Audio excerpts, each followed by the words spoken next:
الحمد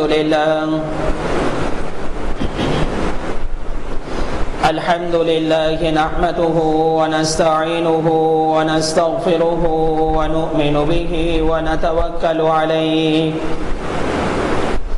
ونعوذ بالله من شرور أنفسنا ومن سيئات أعمالنا من يهده الله فلا مضل له ومن يضلله فلا هادي له ونشهد أن لا إله إلا الله وحده لا شريك له ونشهد أن سيدنا وسندنا ومولانا محمدا عبده ورسوله أما بعد فأعوذ بالله من الشيطان الرجيم بسم الله الرحمن الرحيم من عمل صالحا من ذكر أو أنثى وهو مؤمن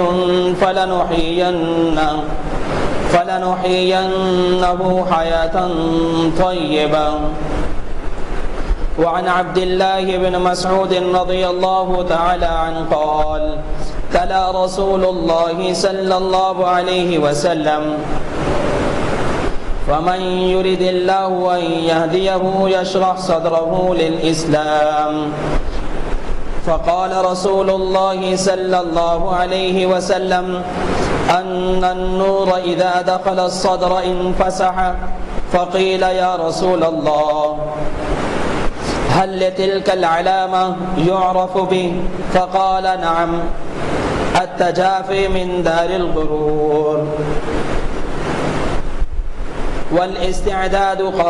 والاستعداد للموت قبل نزوله. صدق الله العظيم. اللہ تعالیٰ ارشاد فرما رہے ہیں کہ من عمل صالحا من ذکر او انثى وهو مؤمن، کہ جو شخص نیک عمل کرے اور وہ مومن بھی ہو، نیک عمل اس حال میں کرے کہ وہ مومن ہو. اس آیت مبارکہ سے پتہ چلتا ہے کہ من عمل صالحا، اگر کوئی نیک عمل کرتا ہے تو اس کا مطلب ہے کہ وہ مومن بھی نہیں ہو سکتا، کافر بھی ہو سکتا ہے.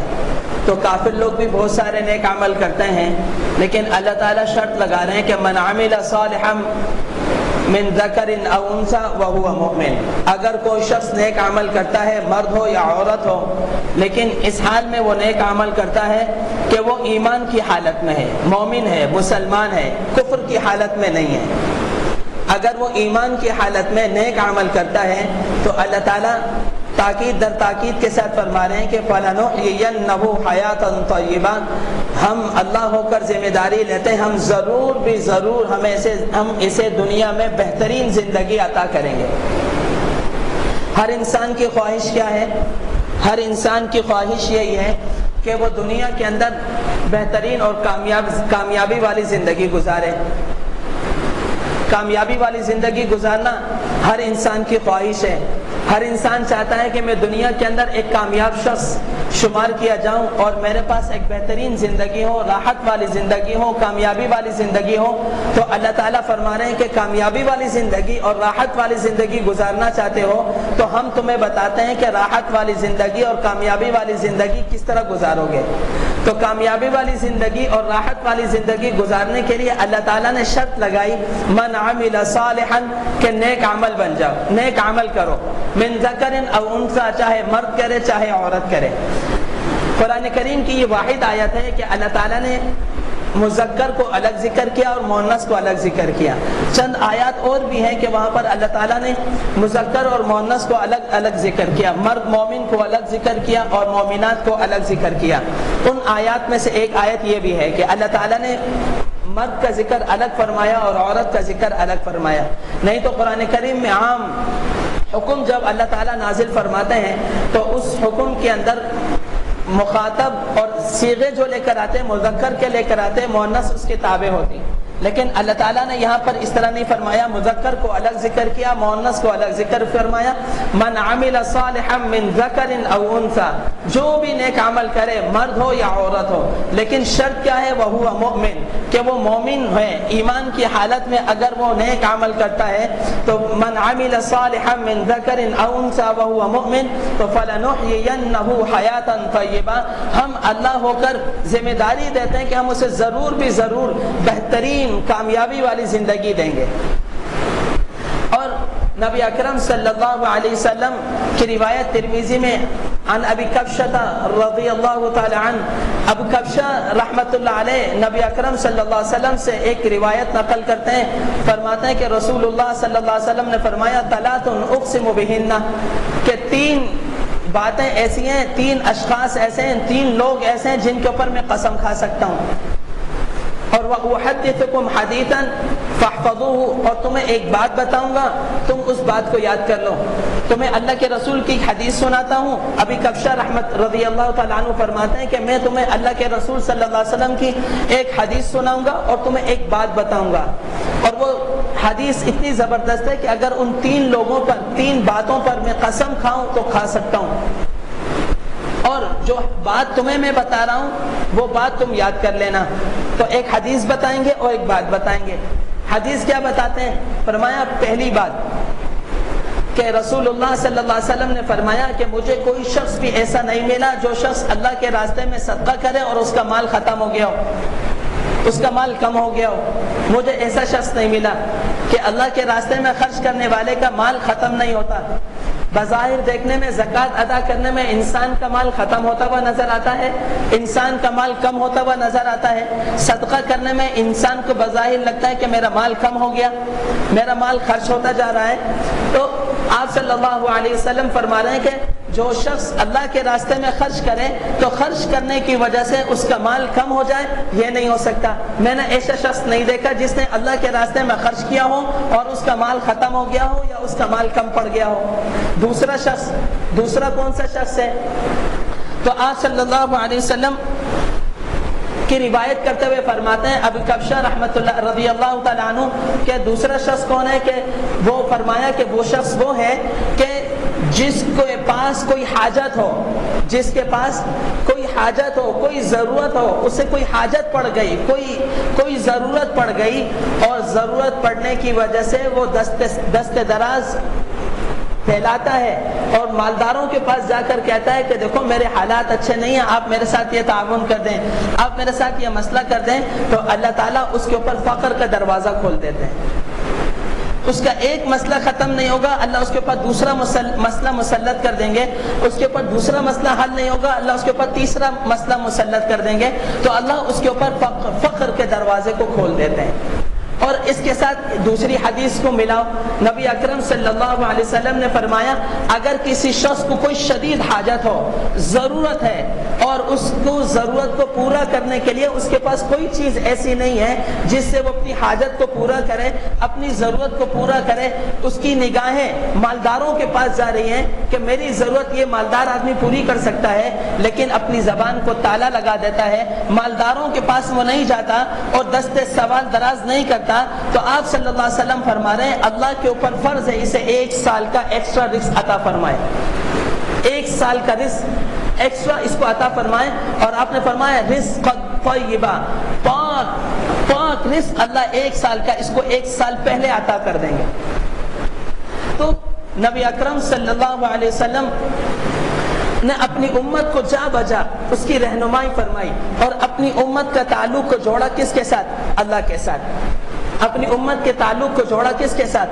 اللہ کے ساتھ، کہ ہر حال میں، ہر لحظہ میں اللہ تعالیٰ کے فضل سے نبی اکرم صلی اللہ علیہ وسلم نے اپنی امت کے تعلق کو جوڑا اللہ کے ساتھ۔ نبی اکرم صلی اللہ علیہ وسلم کے پاس اگر مال زیادہ آ جاتا تب بھی نبی اکرم صلی اللہ علیہ وسلم مسجد میں تشریف فرما ہوتے اور مسجد میں تشریف فرما ہو کر اس مال کو تقسیم فرماتے۔ ایک رات آپ صلی اللہ علیہ وسلم کے پاس مال بہت زیادہ آ گیا تو آپ صلی اللہ علیہ وسلم اللہ کے راستے میں خرچ کر رہے تھے، تو حدیث میں آتا ہے کہ صرف 8 سے 10 درہم تھے جو آپ صلی اللہ علیہ وسلم کے پاس باقی رہ گئے، اور اس کو لینے والا کوئی فقیر اور کوئی غریب نہیں تھا. تو آپ صلی اللہ علیہ وسلم کچھ دیر گھر میں رہتے ہیں اور کچھ دیر مسجد میں آ جاتے ہیں، پھر کچھ دیر گھر میں رہتے ہیں اور کچھ دیر مسجد میں آ جاتے ہیں. تو آپ صلی اللہ علیہ وسلم سے صحابہ نے پوچھا، اللہ کے رسول آپ بے چین ہیں، آپ پریشان ہیں، آپ کیوں پریشان ہو رہے ہیں، آپ کیوں بے چین ہو رہے ہیں؟ تو آپ صلی اللہ علیہ وسلم نے فرمایا، نبوت اور مال و دولت دونوں ایک گھر میں جمع نہیں رہ سکتے. میرے پاس کچھ مال آیا تھا اور اس مال کو میں تقسیم کر رہا تھا، اور اس مال کو تقسیم کرتے کرتے اس میں سے کچھ رقم بچ گئی، کچھ پیسے بچ گئے، اور کوئی فقیر نہ ملا کہ میں اسے اللہ کے راستے میں خرچ کر دوں، اور کچھ درہم باقی رہ گئے. تو اس لیے ان کو خرچ کرنے کے لیے میں کبھی گھر چلا جاتا اور کبھی مسجد نبوی میں آ جاتا، کبھی گھر چلا جاتا کبھی مسجد نبوی میں آتا. ایک ہی گھر کے اندر دولت بھی آرام کرے، اسی گھر کے اندر اللہ کا نبی بھی آرام کرے، یہ ممکن نہیں. نبوت اور دولت ایک گھر میں ایک رات گزار نہیں سکتے.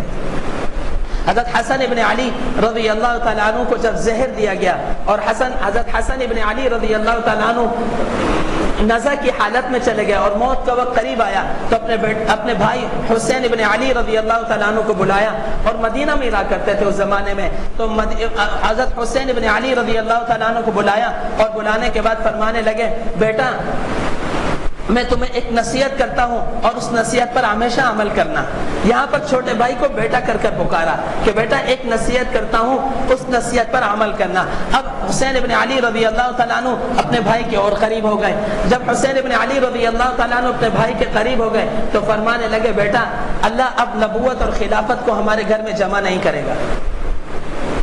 اللہ اب نبوت اور خلافت کو ہمارے گھر میں جمع نہیں کرے گا. اب ہمارے گھر میں نبوت رہے گی، خلافت نہیں رہے گی. لہٰذا تم خلافت کے پیچھے نہ جانا، تم خلافت کے پیچھے نہ جانا. اللہ نبوت اور خلافت کو ہمارے گھر میں جمع نہیں کرے گا. تو نبی اکرم صلی اللہ علیہ وسلم نے اور اللہ تعالیٰ نے اب اپنے سارے بندوں کو اپنی ذات کے ساتھ جوڑا کہ میرے بندے کے اوپر کوئی بھی حالات آئیں تو میرا بندہ میرے ساتھ جوڑے. اللہ تعالیٰ فرماتے ہیں وَلَنُذِيقَنَّهُمْ مِنْ عَذَابِ الْأَدْنَى دُونَ الْعَذَابِ الْأَكْبَرِ لَعَلَّهُمْ يَرْجِعُونَ. ہم ان کو چھوٹا عذاب سکھاتے ہیں، چھوٹے چھوٹے عذاب سکھاتے ہیں بڑے عذاب کے علاوہ، تاکہ یہ ہماری طرف واپس لوٹ کر آئے. یہ آیت مسلمانوں کے لیے ہے، کافروں کے لیے نہیں ہے. کن لوگوں کے لیے ہے کہ من میں آیا نماز پڑھی، من میں آیا نماز چھوڑ دی، من میں آیا زکوٰۃ دی، من میں آیا زکوٰۃ چھوڑ دی، من میں آیا فرائض کا اہتمام کیا، من میں آیا فرائض چھوڑ دیے، کبھی دین کی اور شریعت کی اتباع کی اور کبھی دین اور شریعت کو چھوڑ دیا. دین اگر اس کے اوپر نفس مطمئنہ کی فطرت غالب ہو گئی تو یہ نماز کے لیے آ گیا، زکوٰۃ دینے کے لیے آ گیا، یہ اللہ کے راستے میں خرچ کرنے کے لیے آ گیا، یہ حقوق اللہ اور حقوق العباد کو ادا کرنے والا بن گیا. اور جب اس کے اوپر نفس امارہ غالب ہو گیا تو نفس امارہ کے غالب ہونے کی وجہ سے اب اس نے نماز چھوڑ دی، زکوٰۃ کے ادا کرنے کو چھوڑ دیا، دین کے حقوق اللہ اور حقوق العباد کو ترک کر دیا. تو من میں آیا نماز پڑھی، من میں آیا نماز چھوڑ دی، من میں آیا روزہ رکھا، من میں آیا روزہ رکھنا چھوڑ دیا.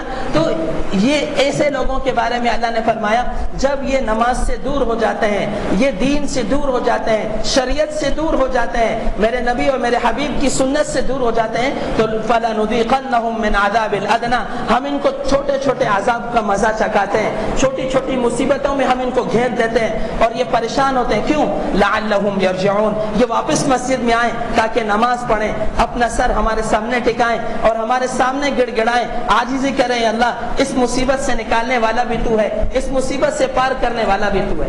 حضرت علی رضی اللہ تعالیٰ عنہ فاطمہ الزہرا رضی اللہ تعالیٰ عنہ کے پاس بھاگے آئے، کہنے لگے فاطمہ تمہیں ایک بات بتاؤ. کہنے لگی بتاؤ. کہا اللہ کے رسول صلی اللہ علیہ وسلم کے پاس کچھ بکریاں آئی ہیں، تو میرا خیال یہ ہے کہ تم جاؤ اللہ کے رسول صلی اللہ علیہ وسلم کے پاس اور جا کر کچھ بکریاں لے آؤ. اگر اللہ کے رسول صلی اللہ علیہ وسلم نے ہمیں کچھ بکریاں دے دی تو ہمارے تو مزے ہو جائیں گے، ہمارا گزر بسر اچھا ہو جائے گا. تو فاطمہ الزہرا رضی اللہ تعالیٰ عنہ کو یہ بات بہت پسند آئی. تو فاطمہ الزہرا رضی اللہ تعالیٰ عنہ اپنے گھر سے نکلی اور رسول اللہ صلی اللہ علیہ وسلم کے پاس تشریف لائی. کیا عجیب شان تھی. آپ صلی اللہ علیہ وسلم بکریاں تقسیم فرما رہے تھے تو فاطمہ الزہرا رضی اللہ تعالیٰ عنہ نے جب دستک دی تو پہچان گئے کہ بیٹی گھر پر آئی ہے، تو بے وقت بیٹی گھر پر آئے تو باپ کے رونگٹے کھڑے ہو جاتے ہیں، بے وقت بیٹی گھر پہ کیوں آئی ہے؟ یہاں اللہ کے رسول صلی اللہ علیہ وسلم مسلمانوں میں مال و دولت تقسیم کر رہے ہیں، وہاں بیٹی کے دروازے کی دستک آواز آئی تو سب چیزوں کو چھوڑ کر بیٹی کو دیکھنے کے لیے آئے کہ میری بیٹی کیوں آئی ہے۔ آج بیٹی ہمارے دروازے پر آ جائے تو ہم پریشان ہو جاتے ہیں، باپ پوچھتے تو اب کیوں آئی ہے؟ بھائیوں کے دروازے پر آ جائے تو بھائی کہتے ہیں اب تو کیا لینے آئی ہے، یہاں پہ تیرا کیا رہ گیا ہے؟ تجھے باپ کے میراث میں سے پیسہ دے دیا، تجھے جائیداد دے دی، تجھے جہیز بنا کر دے دیا، اب تو کیا لینے آتی ہے؟ بھائی بہنوں کے دروازوں کو بند کر دیتے ہیں۔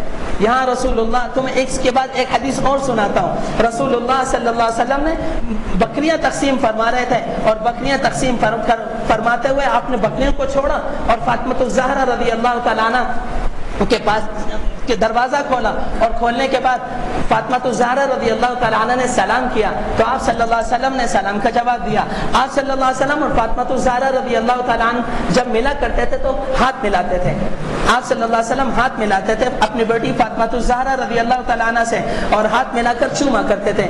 اسی طرح ہاتھ ملاتے اور پکڑتے پکڑتے جس جگہ آپ صلی اللہ علیہ وسلم تشریف فرما ہوتے ہیں وہاں فاطمہ کو بیٹھاتے ہیں، اور جب آپ صلی اللہ علیہ وسلم فاطمہ الزہرا رضی اللہ تعالیٰ عنہ کے گھر جاتے ہیں تو فاطمہ الزہرا رضی اللہ تعالیٰ عنہ آپ صلی اللہ علیہ وسلم سے ہاتھ ملاتی تو آپ کا ہاتھ چومتی، ہاتھ چوم کر آپ کا ہاتھ نہیں چھوڑتی تھی، جس جگہ خود فاطمہ الزہرا رضی اللہ تعالیٰ عنہ بیٹھی ہوتی تھی وہاں اس طرح ہاتھ کو پکڑ کر یوں ایسے لے جا کر اس جگہ بٹھاتی تھی جہاں پر خود فاطمہ الزہرا رضی اللہ تعالیٰ عنہ بیٹھی ہوتی تھی۔ تو فاطمہ الزہرا رضی اللہ تعالیٰ عنہ نے سلام کیا، سلام کا جواب دیا تو پھر پوچھا بیٹا آپ کیوں آئی ہو؟ کہا ابا جان آپ کے پاس بکریاں آئی ہیں، میں چاہتی ہوں کہ ان بکریوں میں سے کچھ بکریاں آپ ہمیں دے دیں، ان بکریوں میں سے کچھ بکریاں ہمیں دے دیں۔ کیا تربیت تھی آپ صلی اللہ علیہ وسلم کی۔ آپ صلی اللہ علیہ وسلم نے فرمایا بیٹی چاہو تو 5 بکریاں لے لو، چاہو تو مجھ سے 5 جملے سیکھ لو۔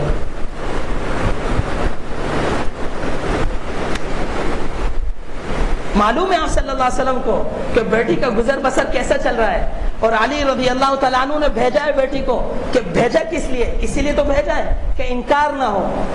حضرت علی رضی اللہ تعالیٰ عنہ خود بھی تو تشریف لا سکتے تھے، بیٹی کو کیوں بھیجا؟ فاطمہ الزہرا کو کیوں بھیجا؟ انکار نہ ہو۔ آپ صلی اللہ علیہ وسلم فاطمہ الزہرا کو جب دیکھیں گے تو انکار نہیں کریں گے، ضرور بکری دیں گے۔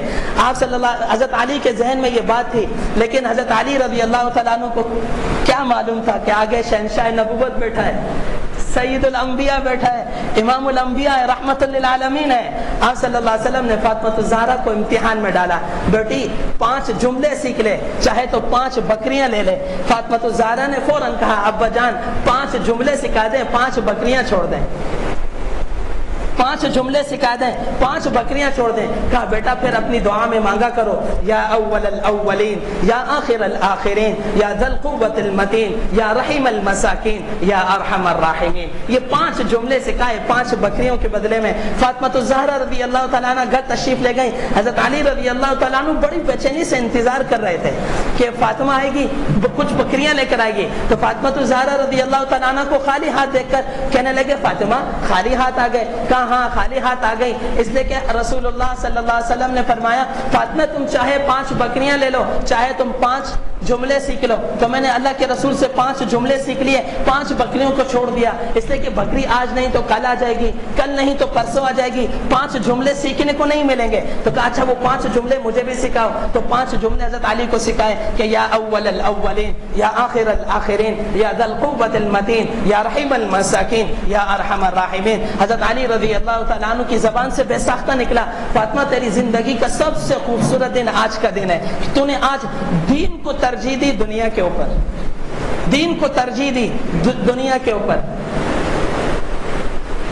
تو آپ صلی اللہ علیہ وسلم فرما رہے ہیں کہ کوئی شخص جس نے اللہ کے راستے میں خرچ کیا اور مال کو صدقہ کیا، ایسا نہیں ہو سکتا کہ اس کا مال ختم ہو جائے، اس کا مال ہلاک ہو جائے اور وہ فقیر ہو جائے، ایسا نہیں ہو سکتا۔ میں نے ایسا شخص نہیں دیکھا۔ رسول اللہ صلی اللہ علیہ وسلم کے زمانے میں ایک نوجوان آیا اور آ کر کہنے لگا اللہ کے رسول میں اسلام کو قبول کرنا چاہتا ہوں، میں ایمان کو قبول کرنا چاہتا ہوں۔ آپ صلی اللہ علیہ وسلم نے اس کو کلمہ پڑھایا اور کلمہ پڑھا کر اسے مسلمان بنا دیا۔ پھر وہ نوجوان مسجد نبوی میں رہنے لگا، جب مسجد نبوی میں وہ نوجوان رہنے لگا تو ہر وقت مسجد نبوی کی صفائی کرتا، ہر وقت مسجد نبوی کی صفائی کرتا۔ صحابہ اکرام رضی اللہ تعالی علیہ مجمعین نے دیکھا کہ یہ صبح شام مسجد میں رہتا ہے، صبح شام مسجد کی صفائی میں لگا رہتا ہے، تو آپ صلی اللہ علیہ وسلم اور صحابہ اکرام رضی اللہ تعالی علیہ مجمعین نے اس کو لقب دیا حمامۃ المسجد، مسجد کا کبوتر، حمامۃ المسجد۔ کتنا خوبصورت لقب اسے صحابہ کی زبان سے ملا، حمامۃ المسجد۔ جب اس نے دیکھا کہ صحابہ اکرام رضی اللہ تعالی علیہ مجمعین مجھ سے بہت زیادہ محبت کرنے والے ہو گئے، آپ صلی اللہ علیہ وسلم مجھ سے بہت زیادہ محبت کرنے والے ہو گئے، آپ صلی اللہ علیہ وسلم کے پاس ایک دن جا کر کہنے لگا اللہ کے رسول آپ دعا کر دیں اللہ تعالیٰ مجھے مال و دولت دے دے۔ آپ صلی اللہ علیہ وسلم نے فرمایا ثعلبہ جس حال میں تجھے اللہ نے رکھا اس حال میں تم خوش رہو۔ ثعلبہ خاموش ہو گئے، پھر دوسرے موقع پر پھر کہنے لگے اللہ کے رسول آپ میرے لیے دعا کر دیں اللہ مجھے مال دے دے۔ آپ صلی اللہ علیہ وسلم نے فرمایا ثعلبہ جس حال میں تمہیں اللہ نے رکھا اس حال میں خوش رہو۔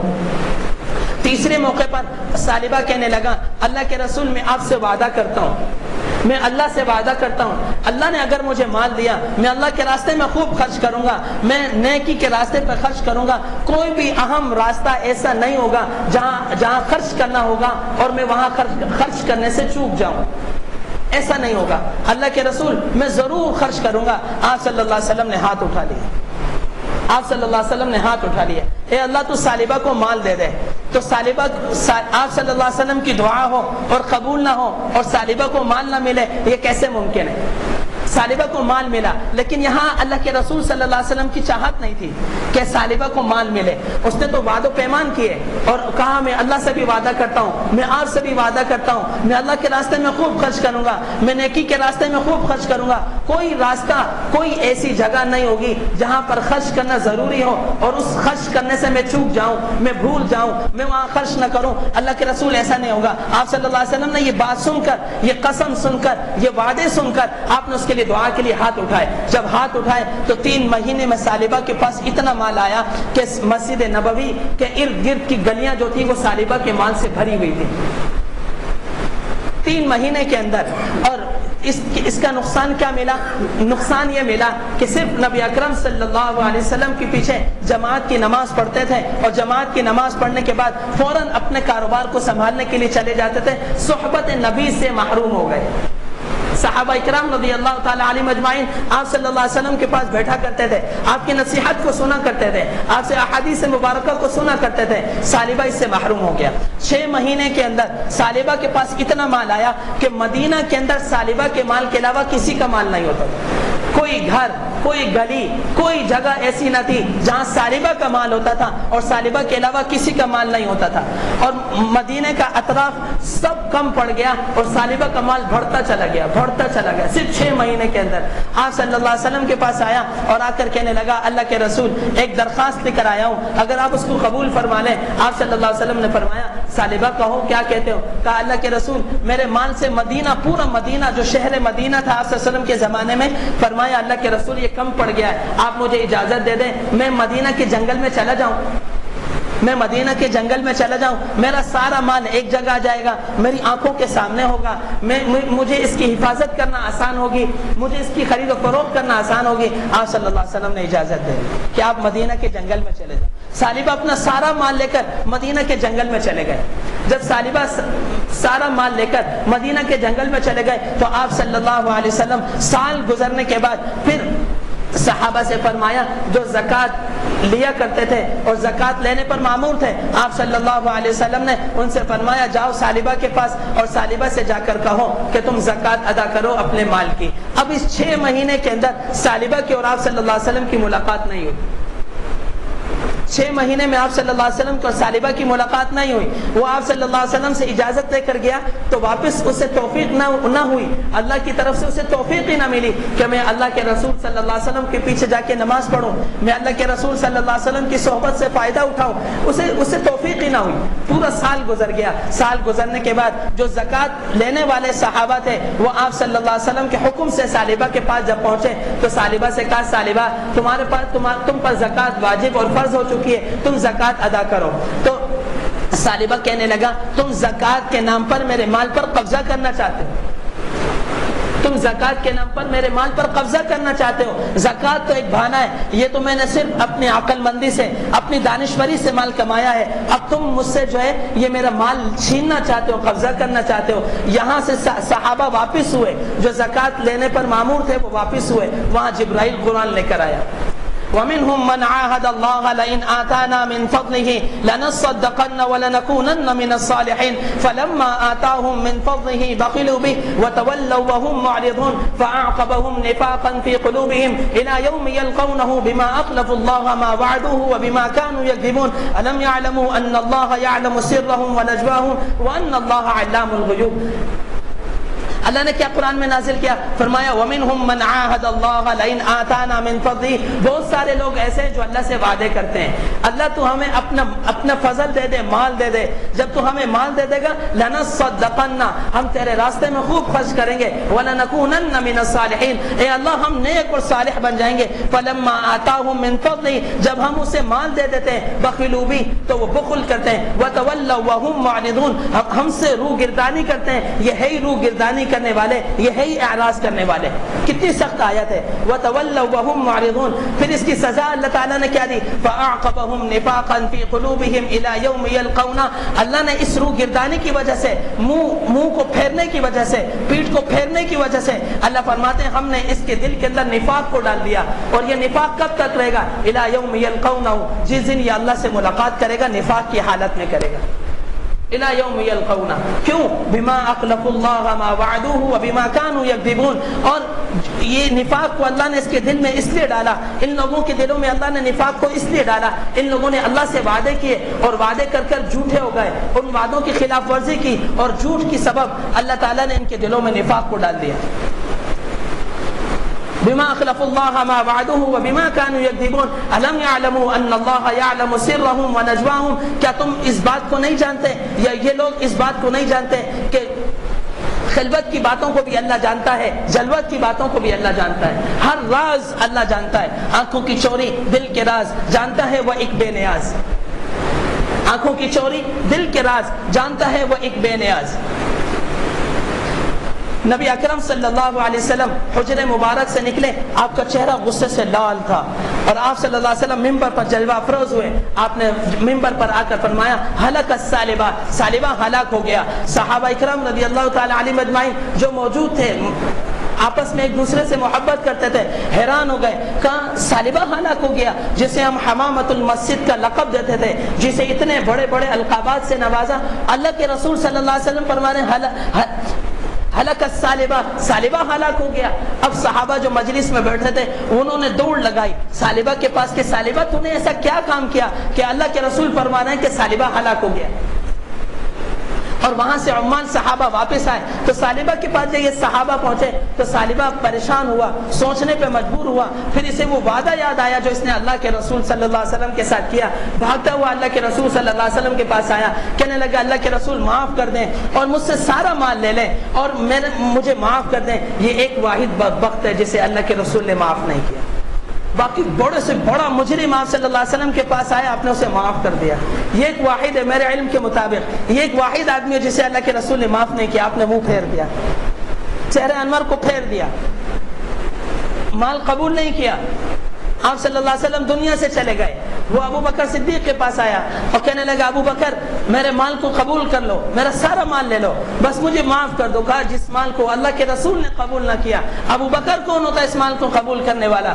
حضرت ابو بکر کا انتقال ہوا. حضرت عمر رضی اللہ تعالیٰ عنہ کا دور خلافت آیا. حضرت عمر رضی اللہ تعالیٰ عنہ کے پاس آ کر کہنے لگا مجھ سے میرا سارا مال لے لو, مجھے معاف کر دو. کہا جس مال کو اللہ کے رسول نے قبول نہ کیا, جسے ابو بکر نے قبول نہ کیا, عمر کون ہوتا ہے اسے قبول کرنے والا؟ عثمان بن عفان کے دور میں نفاق پر موت آئی. میرے بھائیو, ابو کبشہ رضی اللہ تعالیٰ عنہ فرماتے ہیں احدثکم حدیثا فاحفظوه, میں تمہیں ایک حدیث اور بیان کرتا ہوں, تمہیں ایک بات بتاتا ہوں اور تم اس کو یاد کر لو, اپنے دامن سے باندھ لو اور اس کو کبھی بھولنا نہیں. فرمایا دنیا میں 4 قسم کے لوگ ہیں. ایک آدمی وہ ہے جسے اللہ علم بھی دیتا ہے, اللہ مال بھی دیتا ہے.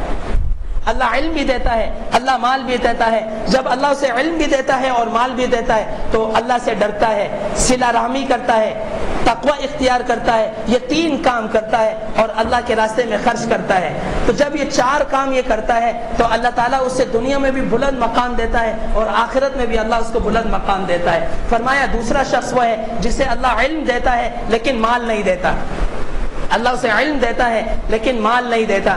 جب یہ علم اللہ اس کو دیتا ہے تو اپنے علم پر عمل کرتا ہے اور اپنی نیت کے اندر یہ سچا ہوتا ہے اور کہتا ہے کہ اگر اللہ مجھے مال دیتا میں اللہ کے راستے میں خرچ کرتا، تو فرمایا یہ شخص جس کے پاس علم ہے اور یہ علم پر عمل کرتا ہے تو اللہ تعالیٰ اس کے درجات کو اس کی نیت سے بڑھا دیتے ہیں۔ اور فرمایا تیسرا شخص وہ ہے جسے اللہ مال دیتا ہے لیکن علم نہیں دیتا۔ اللہ مال دیتا ہے لیکن علم نہیں دیتا۔ جب اللہ اسے مال دیتا ہے علم نہیں دیتا تو اس مال کی بڑھوتری کے سرگرداں رہتا ہے کہ کسی طریقے سے میرا مال 2 سے 4 ہو جائے، 4 سے 8 ہو جائے، مال کو بڑھانے میں لگا رہتا ہے۔ پھر یہ اللہ سے بھی نہیں ڈرتا، اللہ کے راستے میں خرچ بھی نہیں کرتا، صلہ رحمی بھی نہیں کرتا، رشتہ داروں کے ساتھ قطع تعلق ہی کرتا ہے، اپنے مال کی بنیاد کے اوپر یہ غریب لوگوں کو تانا دیتا ہے، غریب رشتہ داروں کو تانا دیتا ہے، اپنی مال کی بنیاد پر یہ اکڑ اکڑ کر چلتا ہے۔ تو فرمایا یہ شخص جو تقوی بھی اختیار نہیں کرتا اور اللہ سے ڈرتا بھی نہیں ہے اور صلہ رحمی بھی نہیں کرتا، اپنے مال پر غرور اور تکبر کرتا ہے، اللہ اسے دنیا میں بھی ذلیل کرتا ہے اور آخرت میں بھی ذلیل کرتا ہے۔ اور پھر فرمایا چوتھا شخص جسے اللہ مال بھی نہیں دیتا، اللہ علم بھی نہیں دیتا، نہ اس کے پاس مال ہے نہ اس کے پاس علم ہے، لیکن اس کے پاس عقل سلیم ہے، اس کے پاس اچھی عقل ہے۔ وہ اللہ سے کہتا ہے اللہ اگر تو مجھے علم دیتا میں اپنے علم کے مطابق عمل کرتا، اللہ تو مجھے مال دیتا میں تیرے راستے میں خرچ کرتا، اللہ میں تقوی والا بن جاتا، اللہ میں تیرے راستے میں خرچ کر کر صلہ رحمی کرتا، میں غریب رشتہ داروں کے ساتھ تعلق کو جوڑتا۔ تو اللہ تعالیٰ رسول اللہ ابو کبشہ رحمۃ اللہ رضی اللہ تعالیٰ عنہ فرماتے ہیں کہ یہ شخص جس کے پاس نہ علم ہے نہ مال ہے، صرف صدق نیت ہے، اس کے پاس سچی نیت ہے، اپنی سچی نیت سے یہ شخص اور وہ شخص جو پہلا شخص ہے جسے اللہ علم بھی دیتا ہے اور مال بھی دیتا ہے، اجر اور منزل میں برابر ہے۔ صرف سچی نیت سے اجر اور منزل میں برابر ہے کہ جسے اللہ علم بھی دیتا ہے اور مال بھی دیتا ہے، یہ علم کی وجہ سے عمل بھی کرتا ہے، مال کی وجہ سے اللہ کے راستے میں خرچ بھی کرتا ہے۔ اور آخری چوتھا شخص جسے اللہ علم نہیں دیتا، مال نہیں دیتا، لیکن اسے صدق نیت دیتا ہے، سچی نیت دیتا ہے، اور سچی نیت کی وجہ سے یہ ارادہ کرتا ہے کہ اگر میرے پاس علم ہوتا میں اپنے علم کے مطابق عمل کرتا، اگر میرے پاس مال ہوتا میں اسے اللہ کے راستے میں خرچ کرتا، تو یہ شخص اپنی سچی نیت کی وجہ سے اس شخص کے مقام کے برابر ہو جاتا ہے جسے اللہ علم بھی دیتا ہے اور اللہ تعالیٰ اسے مال بھی دیتا ہے، علم پر عمل بھی کرتا ہے اور مال اللہ کے راستے میں خرچ بھی کرتا ہے۔ آخری بات ابو کبشہ رضی اللہ تعالیٰ عنہ کی یہ بات تھی۔ اب آپ کو سلطان الاولیاء شیخ عبد القادر جیلانی رحمۃ اللہ علیہ کی ایک بات سناتا ہوں۔ سلطان الاولیاء شیخ عبد القادر جیلانی رحمۃ اللہ علیہ نے فرمایا کہ دنیا میں بھی انسان 4 قسم کے ہیں۔ ان کی بات بھی بہت زبردست، بہت فائدہ مند اگر آپ کو سمجھ میں آ گئی۔ بہت چھوٹا سا مقولہ ہے۔ حضرت شیخ عبد القادر جیلانی رحمۃ اللہ علیہ نے فرمایا ان الانسان فی العالم 4، دنیا میں انسان 4 قسم پر ہے۔ الاول لا لسان ولا قلب، پہلا شخص وہ ہے کہ اس کے پاس زبان بھی نہیں ہے اور اس کے پاس دل بھی نہیں ہے۔ دوسرا شخص وہ ہے کہ لسان بلا قلب، اس کے پاس زبان ہے اس کے پاس دل نہیں ہے۔ تیسرا شخص قلب بلا لسان، کہ اس کے پاس دل ہے اس کے پاس زبان نہیں ہے۔ اور چوتھا شخص وہ ہے کہ لسان و قلب، اس کے پاس زبان بھی ہے اور اس کے پاس دل بھی ہے۔ کیا مطلب؟ اس کا مطلب یہ ہے کہ لا لسان ولا قلب، کہ اس کے پاس زبان بھی نہیں اور اس کے پاس دل بھی نہیں۔ اس کا مطلب یہ ہے کہ اللہ تعالیٰ نے اس کو ایسی زبان نہیں دی جس سے یہ کسی کو نصیحت کر سکے، علم کی بات بتا سکے، معرفت کی بات بتا سکے اور اللہ اور اس کے رسول کی کوئی بات اس کو سنا سکے۔ اس کے پاس ایسی زبان نہیں ہے۔ زبان تو ہے، باتیں تو خوب کرتا ہے، دنیا کی باتیں اس سے جتنی چاہیں کرا لو، لیکن نصیحت کی بات اس کی زبان سے نہیں نکلتی، اللہ اور اس کے رسول کی بات اس کی زبان سے نہیں نکلتی۔ فرمایا اس کے پاس ایسی زبان نہیں ہے کہ جس سے یہ نصیحت کی بات کر سکے، اللہ اور اس کے رسول کی بات تمہیں سنا سکے، اس کے پاس ایسی زبان نہیں ہے۔ جب اس کے پاس ایسی زبان نہیں تو اس کے پاس ایسا دل نہیں جو نور الہی اور نور معرفت کا یہ گہوارہ بن سکے، معرفت کا نور اس کے دل میں جمع ہو سکے، اس کے پاس ایسا دل بھی نہیں۔ جب انسان کے پاس زبان نہیں تو اس کے پاس دل بھی نہیں۔ جب دنیا کی باتیں کرے گا تو نور کہاں سے اس کے دل میں آئے گا؟ جب نصیحت کی بات کرے گا تو اس کے دل کے اندر بھی نور آئے گا اور اس کے دل کے اندر معرفت کا نور بھی پیدا ہوگا اور اس نور کے مطابق یہ انسان اپنی زندگی کو گزارے گا۔ تو پہلا شخص تو یہ. دوسرا شخص لسان بلا قلب، فرمایا اس کے پاس زبان تو ہے لیکن اس کے پاس دل نہیں ہے. زبان ہونے کا کیا مطلب ہے؟ فرمایا یہ عالم تو ہے، اس کے پاس علم ہے، یہ قرآن اور حدیث کا علم جانتا ہے، یہ نصیحت کا علم جانتا ہے، لیکن اس پر عمل نہیں کرتا. یہ لوگوں کو زبردست نصیحت کی باتیں سناتا ہے، لوگوں کو اللہ اور اس کے رسول کے احکام سناتا ہے، لوگوں کو اللہ اور اس کے رسول کے احکامات سے آگاہ کرتا ہے، لیکن اس سے کوسوں دور ہے، اس پر خود عمل نہیں کرتا. یہ عالم بے عمل ہے. پھر فرمایا ایھا المخاطب، اے میری بات کو سننے والے، اجتنب منہما، ان دونوں کی صحبت اٹھانے سے بچ. اس لیے لأنہ یجری مجرى علی النار، یہ دونوں جہنم کے آگ کے راستے پر چل رہے ہیں، اور ینتہی النار، اور ان کے انتہا جہنم کی آگ ہے. یہاں ان کی موت آئے گی، وہاں ان کو جہنم میں داخل کر دیا جائے گا. رسول اللہ صلی اللہ علیہ وسلم نے فرمایا عالم بے عمل کو جب اللہ جہنم میں ڈالے گا تو یہ شخص جب جہنم میں جائے گا عالم بے عمل، وہ عالم جو اپنے علم پر عمل نہیں کرتا، جب اللہ اس کو جہنم میں ڈالے گا تو اس کے پیٹ سے نکلنے والی بدبو اتنی سخت ہوگی کہ جہنم کے لوگ اللہ سے دعا کریں گے اللہ جس عذاب میں تو نے ہمیں رکھا اس کو ڈبل کر دے، اس بدبو سے ہمیں دور کر دے. جو شخص اپنے علم پر عمل نہ کرے. اور پھر تیسرے شخص کے بارے میں فرمایا کہ قلب بلا لسان، کہ اس کے پاس دل تو ہے لیکن اس کے پاس زبان نہیں ہے. یعنی اس کے پاس عمل والی زندگی ہے، اس کا دل نور الہی اور معرفت الہی سے بھرا ہوا ہے، لیکن اللہ تعالیٰ نے اس کی زبان پر تالا لگایا ہے.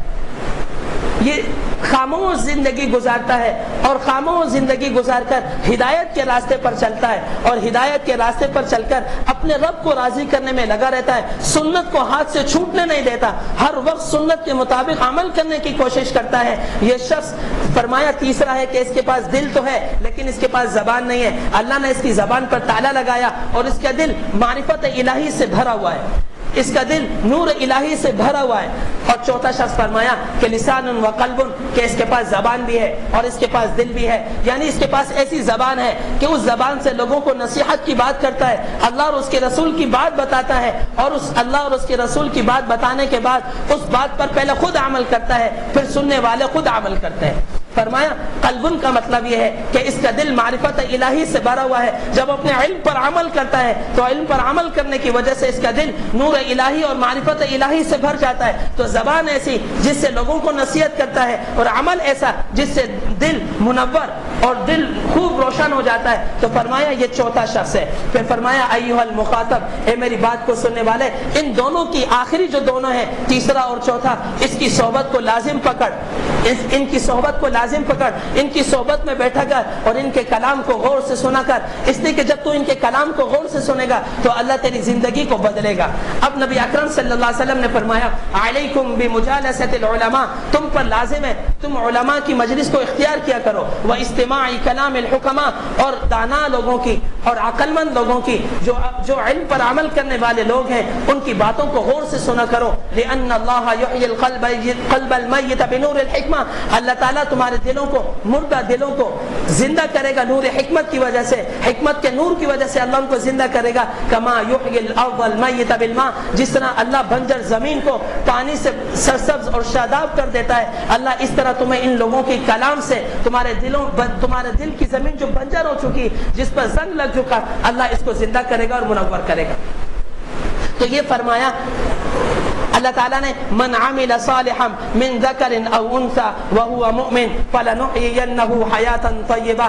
اب خلاصہ یہ نکلا کہ ابو کبشہ رضی اللہ تعالیٰ عنہ نے نبی اکرم صلی اللہ علیہ وسلم کی ایک حدیث سنائی اور اپنی ایک بات بتائی، اور میں نے آپ کو شیخ عبد القادر جیلانی رحمۃ اللہ علیہ کا ایک قول سنایا.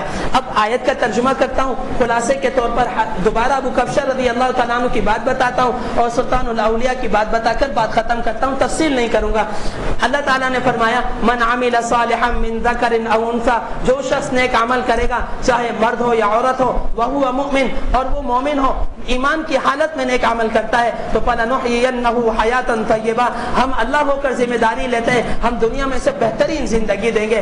ابو کبشہ رضی اللہ تعالیٰ عنہ فرماتے ہیں میں تمہیں ایک حدیث بتاتا ہوں اور اس حدیث کو یاد کر لو کہ دنیا میں 4 قسم کے لوگ ہیں.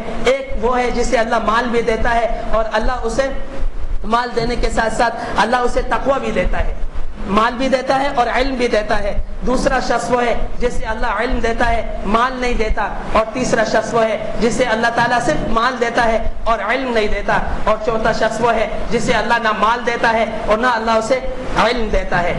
یہ ابو کبشہ رضی اللہ تعالیٰ عنہ کی بات ہے. پھر سلطان الاولیاء شیخ عبد القادر جیلانی رحمۃ اللہ علیہ نے فرمایا دنیا میں 4 قسم کے لوگ ہیں. ایک شخص وہ ہے جس کے پاس نہ زبان ہے نہ دل ہے. دوسرا شخص وہ ہے کہ اس کے پاس زبان تو ہے لیکن اس کے پاس دل نہیں ہے. اور تیسرا شخص وہ ہے کہ اس کے پاس دل تو ہے لیکن اس کے پاس زبان نہیں ہے. اور چوتھا شخص وہ ہے کہ اس کے پاس زبان بھی ہے اور اس کے پاس دل بھی ہے.